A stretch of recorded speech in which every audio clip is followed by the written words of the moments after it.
Hi అండి, welcome to Aaradhya creations. ఈరోజు నేను మీకు లొకేషన్ చూపిస్తాను, స్టోర్కి ఎలా రావాలో. ఈరోజు మన లొకేషన్ చూపిస్తున్నాను. ఈ అయోధ్య నగర్ ఆర్ట్స్ అండి. ఇక్కడి నుంచి స్టార్ట్ అవుతుంది,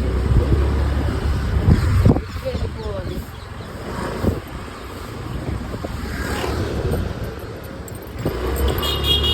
లేట్గా వచ్చేసాక ఇక్కడ హనుమాన్ టెంపుల్ చూడండి. టెంపుల్ మీద నుంచి లెఫ్ట్ తీసుకోవాలి, ఇంకొంచెం స్ట్రైట్గా వెళ్ళిపోయి మళ్ళీ వచ్చే రైట్ తీసుకోవాలి. ఇక్కడ ఉడిపి క్వాలిటీ క్యాంటీన్ బోర్డు కనిపిస్తుంది కదా, ఇటు సైడ్ వచ్చి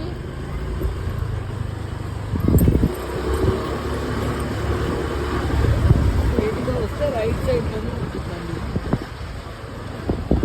బోర్డు చూపించిన ఇదిగోండి, స్టోర్ అండ్ మనకి దానికి ఆపోజిట్లో ఉడిపి క్వాలిటీ క్యాంటీన్ ఉంటుంది అక్కడ.